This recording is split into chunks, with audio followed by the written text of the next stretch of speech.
Hey everyone, welcome back to my channel. This is Coffee with Katie. I have my warm and cozy mug. It has a gingerbread on the inside, which you can't see, because I'm drinking a peppermint and vanilla latte, and it is delicious. Today's video is going to be my favorite books of 2025. I have broken this down into 14 books because I couldn't pick just like 10 or 12. So I broke it down to 14 books. These are my faves that I read in 2025, and I am reading one right now. Oh, happy New Year's Eve, everyone.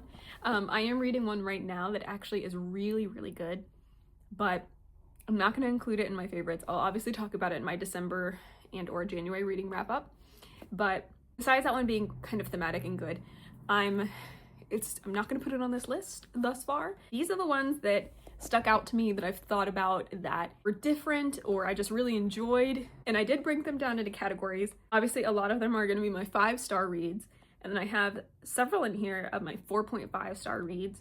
And I tried to keep it only in that bracket, but there is one I still want to mention that was a 4-star read, but that was really unique and fun, and I really enjoyed it a lot more than I thought I was going to. So I have to talk about that one. But without further ado, let's just get into it. But the first one is going to be The Rose Bargain by Sasha Payton Smith. This one I thought sounded really fun, and it intrigued me because it talks about it being the selection kind of meets the cruel prince. And I'm not a big fan of the cruel prince, but I devoured the selection the way someone devours candy. But I didn't necessarily think it was good. Like, I don't really think it was good, but I was interested to keep reading and just kept reading, even though it kind of annoyed me. And I feel like this book, and I've talked about all of these obviously on my channel before, but I feel like this book is kind of what I wanted the selection to be. This is the selection, but it's fantasy, and there are fae bargains involved. So you're following Ivy, and as she prepares to make her debut into society, like, you know, all of those old-timey books do, this is 1848 London. So she's about to make her debut into society to try to find a husband, like everyone did at this time. But the catch is that the queen and the ruling family are fae. And they're not just fae, they're the tricky kind of vicious fae. So they're not like straight up the worst, but they're like killing everyone, awful, but also they're pretty bad. And she's immortal, so it's under the control of an immortal fae queen. And to kind of be like, look how great I am as your queen, she will offer you a rose bargain in your debut. And what that means is that you can ask for something that will help you find a husband, because obviously if you're destitute and you can't find one, that's really awful for your family and your well-being. So she will offer you a rose bargain, and you can ask for something that will help you get a suitor, and in exchange you give up something. So you can ask for hair that never needs to be washed, and she may take your eyelashes or your fingernails or something else. So it's interesting because you enter into a fae bargain, and some of that stuff comes into play, so it's really interesting, and I loved the way that that was done. But Ivy kind of isn't a fan of all of this in general, doesn't really want to marry, doesn't really know what to do though, because she kind of has to. And for her season, the queen comes up and says, for this year, if you want to compete in this competition of the season, instead of it being a bunch of suitors, you're going to be competing for the prince's hand. And instead of you being able to catch any suitor's eye, if you sign the contract to enter into the competition and you win, you could win the prince's hand. If you lose, you can't marry anyone ever. So it's kind of wild stakes. So you have the contract to sign in that regard, and then you have the chance to make a rose bargain.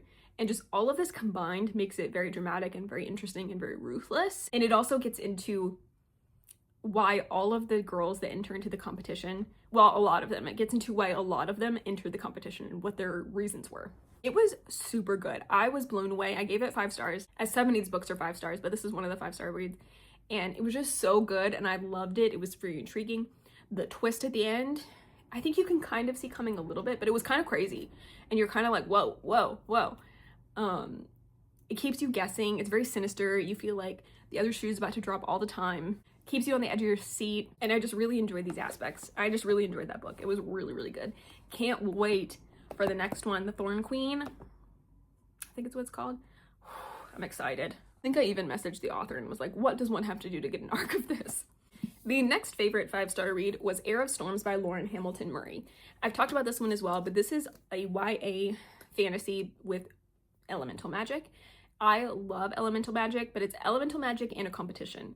So essentially, every so often, this choosing right will happen, and contestants will be chosen to compete to be the future rulers of the empire.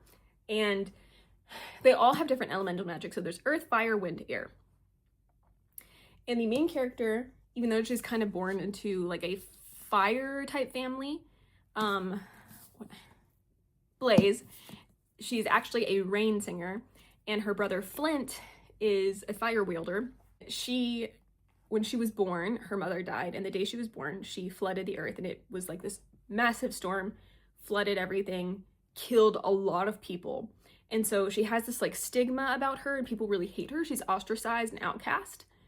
And since then, she hasn't been able to tap into her powers. And then when they find out that the choosing right is happening, basically what happens is you'll have this like signet on your hand appear and glow, and it represents your element. And that happens to her and her twin brother and a lot of other contestants, and they go to try to compete in these trials to decide who's going to be the new rulers of the empire. And it's interesting because it's not just like one emperor. It's a collection of political leaders, essentially. So you're competing to be like on that court. And this is kind of painted as a love triangle. I would say it's not necessarily a love triangle. I think it's one of those things where it kind of pretends to be a love triangle between the prince and this mysterious newcomer, but it's really not. But there's a lot of political intrigue. There's a lot of things that are going on underneath the surface. There's a lot of soul searching and trying to figure out your elemental magic. A new book boyfriend was in this for me, Fox. Loved him. And fun story, I listened to the audiobook and she has kind of an English accent, so I thought his name was Fawkes, like Fawkes. It's not, it's Fox. And a lot of them were very like on the nose with the elemental naming, but it's also kind of fun. And yeah, this is the first book in a series and I loved it. And I can't wait for the next book. And I'm very excited to see where it goes. Very excited. 5-star read. If that sounds interesting to you, I would suggest checking it out. This also kind of reminded me of older YA vibes, and I loved it. And you know, I couldn't talk about favorites of the year without mentioning The Irresistible Urge to Fall for Your Enemy by Bridget Knightley. I loved all of the Hermione fanfictions that turned into published works this year. Every single one of them I adored. This one was a 5-star read. Alchemized was a 5-star read. We'll talk about that one later. And Rose in Chains was a 4.5-star read. So it was actually really fun because all of them just hit it for me, and I was afraid some of them were going to disappoint me, but they didn't. And this one is very different from the aforementioned fan fiction. So don't even think of it as the same thing, really. Think of this as a whole new story. And the whole new story is great. You're following Osric and Oren, and he is an assassin in the Assassin's Guild. I think it's what they're called, is the guilds. I forget the names every single time. The orders. And so you can see here in the back of the book, it gives you a glossary of what the orders represent, what they're called, what they represent. And I loved that aspect of this fantasy. And he's in kind of like the assassin's order, and she's in the healing order. So they are obviously like polar opposites in their morals and beliefs and the way they function with life and their careers. And he is diagnosed with an incurable terminal illness. And he knows that if it continues and his boss of his order finds out, that he will be eliminated.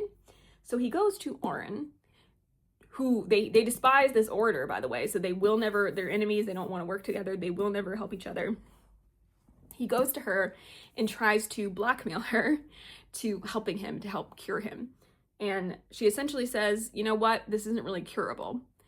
And he asks her to try and convinces her and her superior to help him to try if he donates money to this mysterious illness that is plaguing children that she's been researching and trying to cure.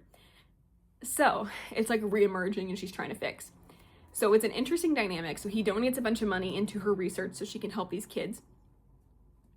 And in return, they go on these adventures to try to find a magical or alchemical solution to cure his illness. And the adventures they get into, it's so fun. It's really funny. It's dangerous. It's adventurous.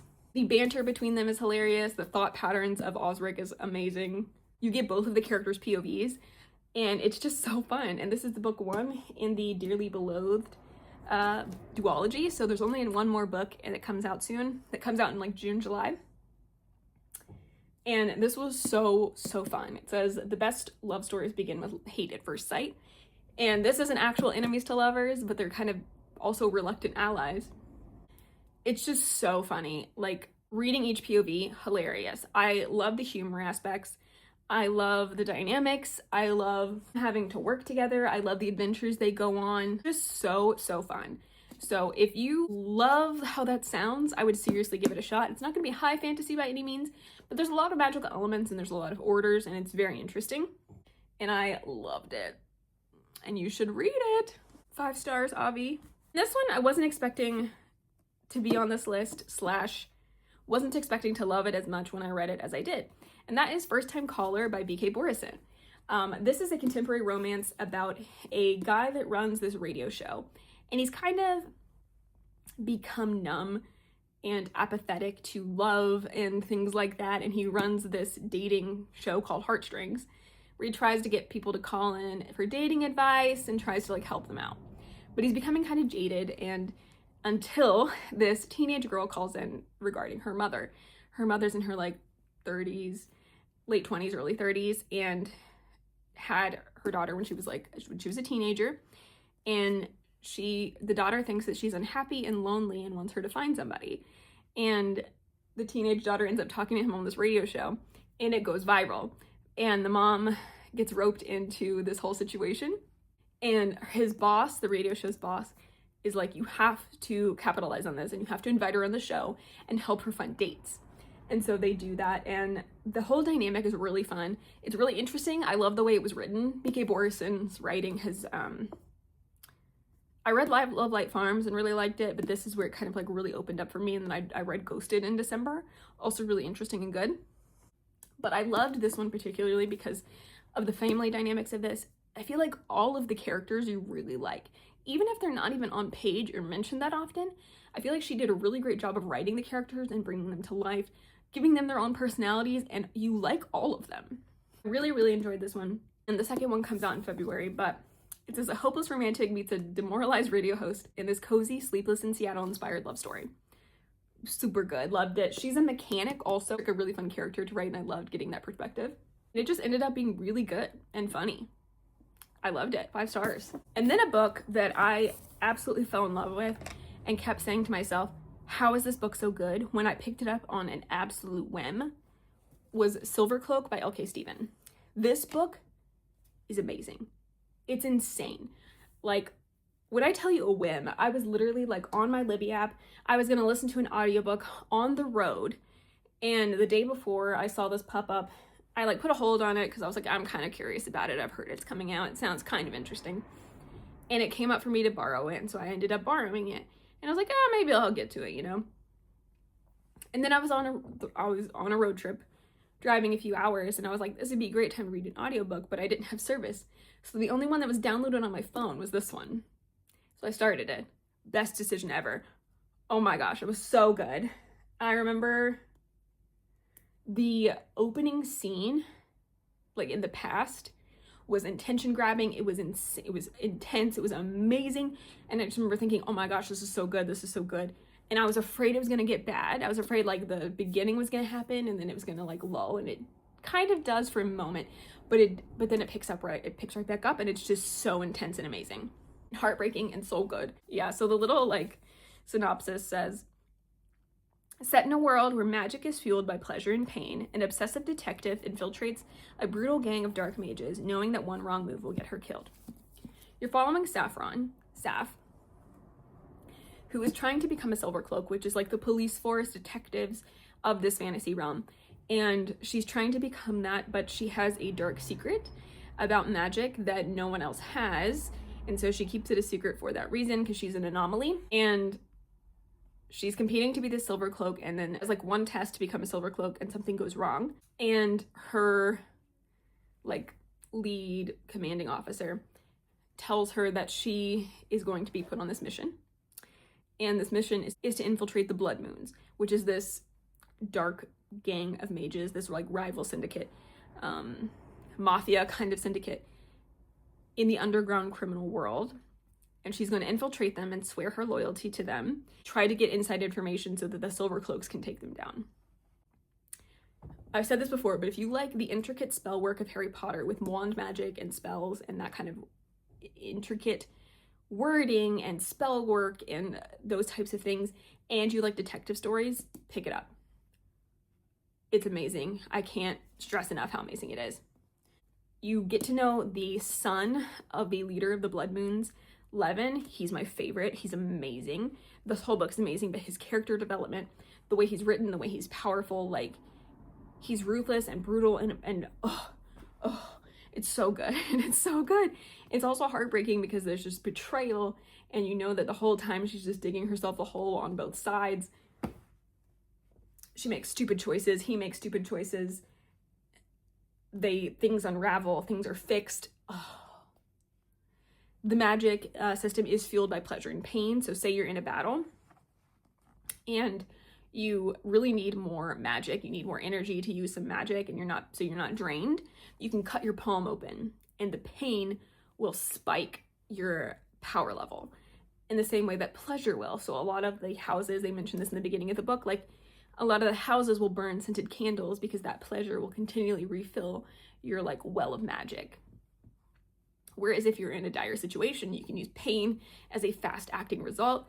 And they talk about how pleasure is more quantity of magic, whereas pain is more quality of magic.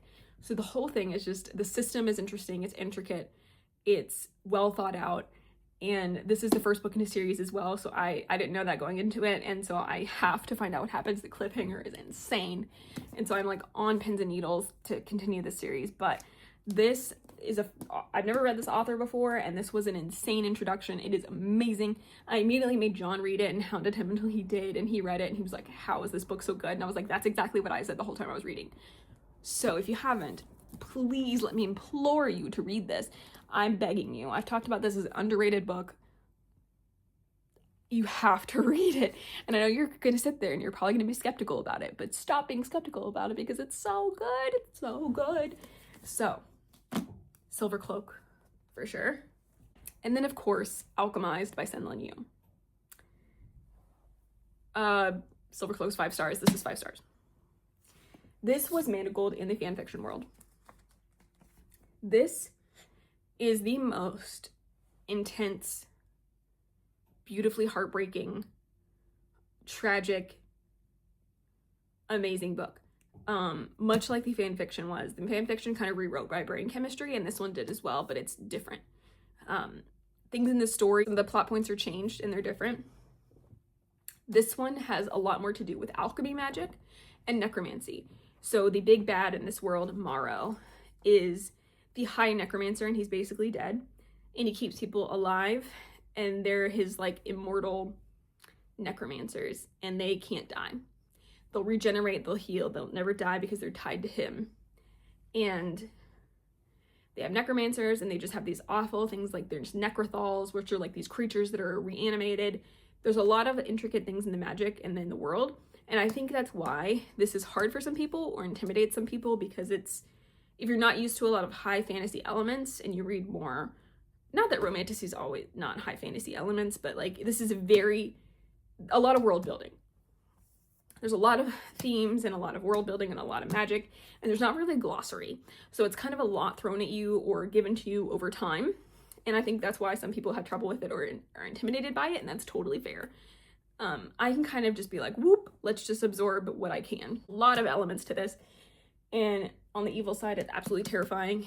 And then on the good side are the Eternal Flames, which are the ruling family of that with the Holdfasts, and they're kind of, the prince is like the hero, the chosen one, and he dies. But this is, you know that at the beginning of the book, but it also just flashbacks to explain what happens. The good guys refuse to use necromancy, and so they're kind of always at a disadvantage in the war because the other people are not going to run out of bodies. So they try to burn them, but if they don't, then these people can use necromancy to reanimate them and send in like spies and stuff, because you can also be a lich, which is like your body and you look totally normal, but it's somebody else's subconscious inside you. It's terrifying, and there's a lot of stuff going on in this story. But in the beginning, you're following Helena, who has been in like this fugue state. She's been in this capsule, she's been asleep, and maybe not asleep, but she's been trapped in this capsule and kept alive for a very long time, for like a year or two. And then she's awoken and given to the High Necromancer, Cain Farron, and he's supposed to infiltrate her mind and find out the secrets of what she could be hiding in case the Eternal Flame has some lingering followers that could bring down Morrow after he won the war. I feel like if you talk too much about the character dynamics and the things that happen in this book, it will spoil things for you, but it slowly gives you pieces of things that unravel over time, and it's so complicated and hidden, and you just get these reveals and more reveals and more reveals as it goes on, and it's just so beautifully tied together and written and amazing. It's hard to explain, honestly. I also made John read this, and he was literally like, this is, I don't know about this, I don't know if I like it, I don't really want to. And then the further he got, he was like, this is really good. And I was like, I know. There's 3 parts. You have to get through part 1 to get to part 2, and part 2 is amazing. But if you give it a shot, it will break your heart, it will shatter you, but also it's amazing and beautiful and haunting and tragic and beautiful. Read it. 5 stars. And another 5-star read was Brimstone by Callie Hart. This kind of took me by surprise a little bit. I really liked Quicksilver. I think I gave Quicksilver 4.5 stars at the beginning of the year, but I only wanted to include one of the series on this list. And I ended up putting this one on there because the things that I disliked about Quicksilver was some of the pacing and just some of the sitting in mystery and like what's really happening, what's gonna, like, can we get the story moving, you know? I feel like this one ramped it up. The pacing was fast. There was a lot of action, a lot of events happening, a lot of mysteries being unraveled, a lot of plot points happening, a lot of more of the world being revealed, and a lot going on. And I loved that. And the ending is insane. I thought the ending would be more in the middle of the book than it was. So waiting for book 3 is going to be a little bit painful, but this is super good. I really love Tal. He's probably my favorite. And we get to see Carrion as like a plant dad and different things going on without revealing spoilers, but this was ramped up. So I think if you were kind of ho-hum about Quicksilver and didn't like the pacing or just thought like not a lot was happening or something like that, I think you might like this one because a lot more happens, and I was in it. I enjoyed it. And then the last book for the 5-star range is Searching for Dragons by Patricia C. Reed, or Reedy. This book, I love the Enchanted Forest Chronicles, even though I haven't finished it. In the first book is dealing with dragons, and you're following Princess Cimarine, who ends up giving herself to a dragon because she doesn't want to get married. She doesn't want to be married off to like a prince or a knight, and she ends up going to a dragon because she hears that princesses have to be saved from dragons, and she doesn't want to be saved, but she wants to like hide with them. So she befriends this dragon and kind of becomes her slave, but it's like really cute and sweet, and she's just like, I'll cook for you, I don't mind. And the dragon's like, okay. And they develop this like friendship, and things ensue. Knights try to save her, and she's like, I don't want to be saved. I'm a strong, independent woman who wants this dragon. And it's just a really cute and sweet and adventurous and funny story. And there are also these evil wizards that they battle, and it's just so fun. I really love this series. It's so good. But I was a little bit upset because I was like, what if I listen to book 2 and it's not as good as book 1? But it's a full cast narration again, and book 2 was also so much fun. I loved it. She's on this like mission with the king of the forest, the king of the enchanted forest. Mandabar, is that his name? I can't think of his name. Mendabar, yeah. And the names are crazy. The adventures are fun and whimsical and hilarious and adventurous. And it's just it's so cute. It's such a good series. I honestly think more people should read this, even if you're like middle grade, you know, that kind of age to me. I think you should read these. I think they're kind of underrated, or maybe they had hype back in the day, but I think they're really good. And it's just so good. And they're trying to save the King of the Dragons. So 5-star read for sure. If you love middle grade-ish, younger, honestly, I just feel like maybe it's not even younger reader, but if you like those types of books and you want to try one that's really good, you should try this one. I want to finish it, the series as well, but I don't know if it follows Princess Submarine anymore, which might make me sad, but it's really good. And then we get into the 4.5-star reads. First one being Onyx Storm by Rebecca Yarros. It is wild to think that this came out last January. It feels like it was a much longer. It feels like this happened years ago, but it just happened. It did just happen. I devoured this. I went to the midnight release. I devoured it. I loved it. There was a little bit of the middle of the adventure that I didn't quite grasp, which is why I gave it a 4.5 star and not a 5-star. But it's still amazing. This is the third book in the Empyrean series. I'm sure you've heard about it. But I've been a Fourth Wing fan since before the book was even released originally, and have been waiting for this installment for a long time, and loved it. It gets very deep and dark, and a lot of the world opens up. There's a lot of interesting characters you're introduced to, and more of the dragon culture, and I loved that. But I don't want to say a lot more about it because that'll be very spoilery.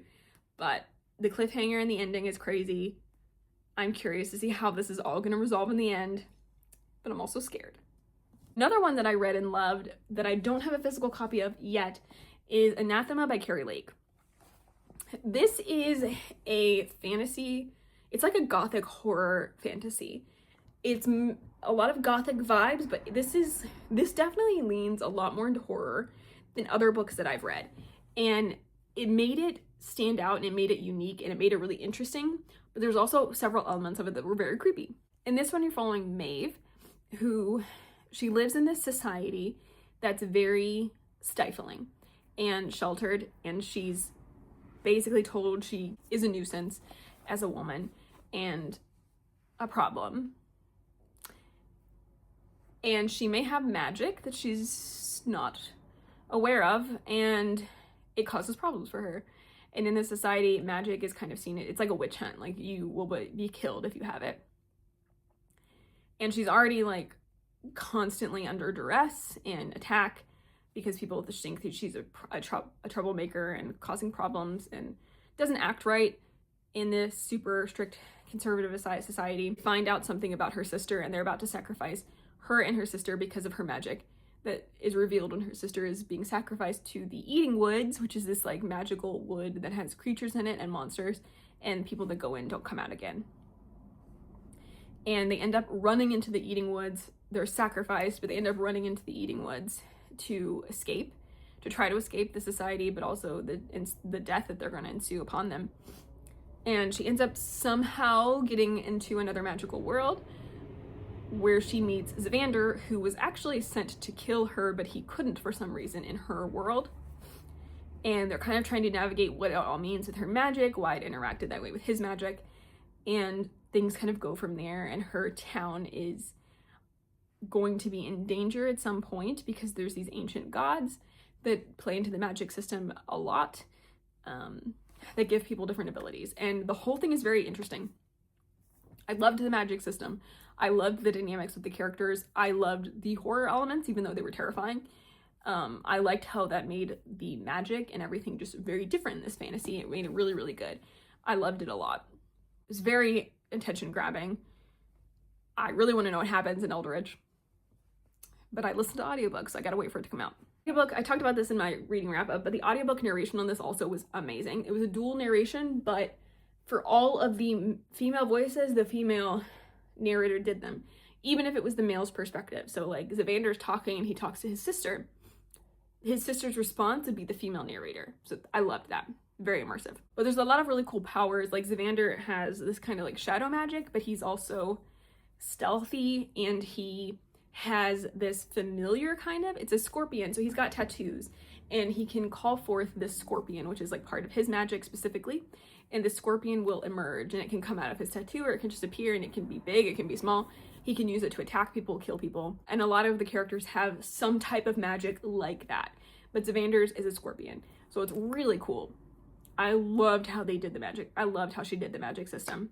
and really enjoyed this and really looking forward to continuing the series. Hopefully I continue to love it.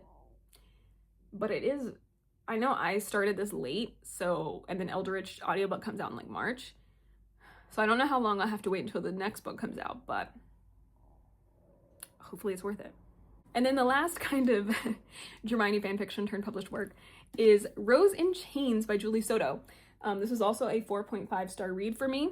In this one, there is a royal family who goes to school, and there's this magical school where two kind of opposite sides of the kingdom. There's like a beachy, warm side, and there's like a cold, dreary side. And those two sides are trying to have peace, so they send their children to this magical school. And the children study together to kind of like develop their magic. There's mind magic and heart magic. And so the heart magic is more physical. Mind magic is obviously more mental.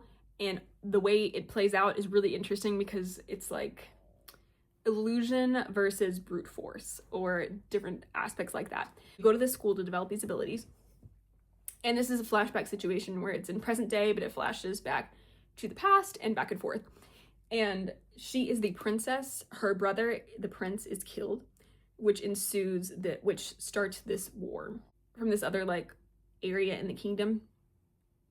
And the people they're basically overtaken because it's a surprise attack. And the Evermores, the people on her side, they're taken as prisoners of war, basically, and then they're auctioned off to the highest bidder.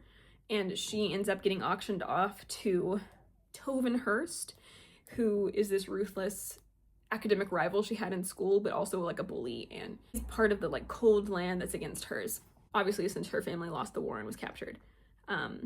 It's a pretty brutal series. They don't have a lot of rights, but it's toned down in this book versus the fan fiction. She's kind of his slave, and it may be revealed that there's a lot more going on than she originally thought, and maybe he can be trusted, maybe. They're trying to figure out how to take down the evil sorceress that kind of started this whole war. She's trying to figure out how to do that. And it's hard to read at times, but it's so good. And they do change the story a lot from the fanfiction. There's a lot of different plot points in this that aren't in the first one, that aren't in the original one. And I love what was done with it. I love the twist. There's just so much to this. This is the first book in the trilogy. I think it's the Evermore trilogy. I'm curious to see how Julie Soto takes this. And I think it's gonna be really, really good. I loved it. Obviously, since it's on this list, you know. All right, I'm gonna try to speed this up a little bit, but the next one is The Otherwhere Post by Emily J. Taylor. This is the same author as Hotel Magnifique. I've loved both of her works so far. They're both standalones. And this one is about like a magical post, a post office kind of a situation. So you have a key, and you can use this key to travel to different worlds and deliver magical mail. And the magic can be in the letter, it can be in the delivery, it can be in the ink that you write it in. There's a lot of intricate elements with the postmark and the writing and the letters that I really, really enjoyed. There's also like a sinister element underneath of like, there's something sinister going on, who's behind it, are you in danger, kind of a situation. It's been a while since I read this, honestly, but I remember it being really good. I know she has to hide her name because it's kind of blacklisted because she lost her father. She's trying to uncover the truth of what actually happened because she thinks that there was something sneaky and tricky about what happened to him. Something was afoot, but everyone kind of tells her she's crazy and they kind of brush it under the rug, but maybe she's right after all. And maybe it was a betrayal and a setup. To uncover the truth, she poses as an apprentice for the Otherwhere Post, where she'll be trained in the art of scriptomancy, the dangerous magic that allows couriers to enchant letters and deliver them to other worlds. But looking into her father's past draws more attention than she'd planned. I loved the magic system in this. It was very fun. Great standalone like YA novel if you want like a fantasy quick read that has a lot of interesting magic and fun like little tiny romance with one of the other apprentices, and also a looming dangerous threat, and you like the thrill of that. Pick this up. It was so good. 4.5 stars. More people need to talk about it also. And then another is How to Lose a Lord in 10 Days by Sophie Irwin. This is a Regency romance. I've loved every single one of Sophie Irwin's books that I've read. I've read all of them. And this is her latest. He wants a wife, she wants to be jilted, this is war. Essentially, there's this guy, and he comes off as kind of boring and how he's not really interested in any women. And he wants his women to be very straight-laced and very intelligent and not frivolous and not fawning. And he decides that Miss Lydia is that woman.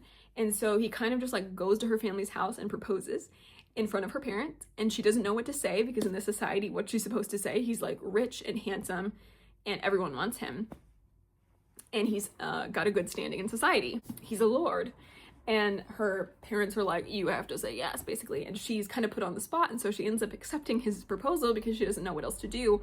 But she doesn't want to marry him. She wants to find a romance and fall in love. She doesn't just want to marry for convenience like the rest of her society. She wants to fall in love and find her, true love. And so she's like, how do I get him to call off the engagement? Because if I call off the engagement, I'll be ruined. If he calls it off, it'll kind of get swept under the rug. And so she kind of becomes this like obnoxious person trying to get him to call it off. And then eventually he catches on to what she's doing and they just try to both embarrass each other. And it's so funny. At first, it's very cringy and it's very, like, I don't really get secondhand embarrassment when I read books very often. I was getting it at the beginning of this a little bit and I was kind of like, ooh, this is uncomfortable. But it's so good. It, like, after that, and they kind of figure out what's going on and they start like having this banter and this like competition back and forth. It's really good and really funny and I really loved it. It's different than the other books that she's written, but I liked that it was different and ended up really enjoying it. So if you like those types of books, give Sophie Irwin a try. Even if it's not this one, like give the rest of her books a try. They're so good. So yeah, if that sounds good to you, give it a shot. Love me some Regency romance sometimes. Some feministic Regency romance. Then the last book in the 4.5 star category that I wanted to mention is The Ever King by L.J. Andrews.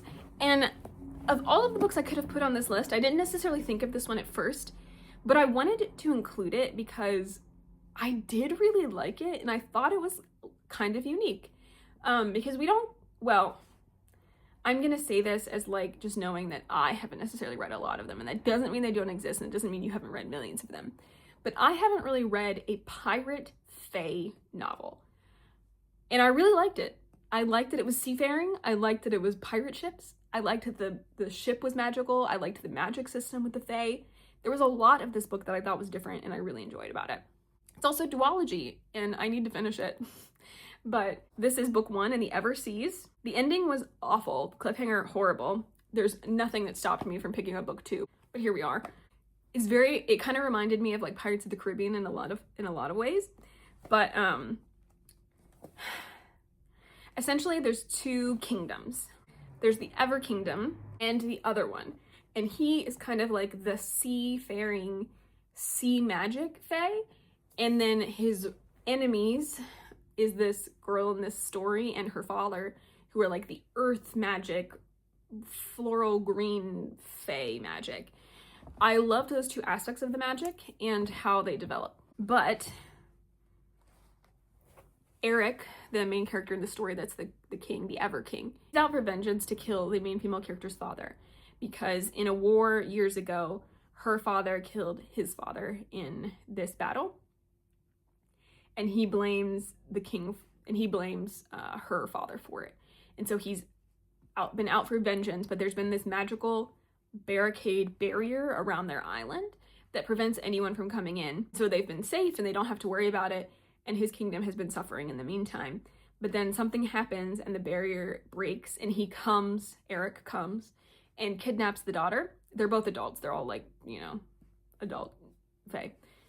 He kidnaps the daughter and takes her to his kingdom. He kind of plans on just killing her or using her as a hostage to get revenge on the father, to like bribe him, blackmail, all that stuff. But he maybe starts falling for her. The way the characters interact is interesting and there's just a lot going on with it. And the magic is kind of what stood out for me. So he's a blood singer, so his blood is poisonous. So he can like cut himself and feed you some of his blood, and it will poison you and kill you within minutes unless he sings to it and saves you.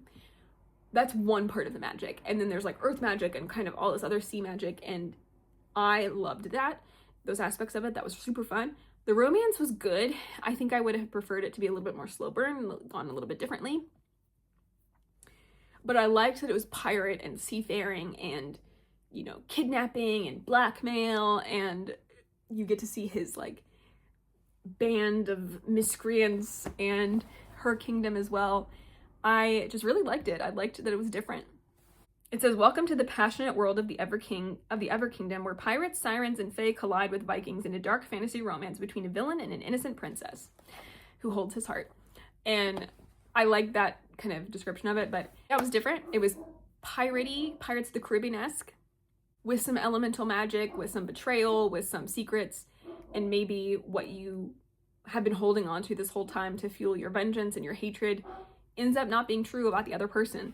And I just liked it. I really enjoyed it. I need to get to book 2.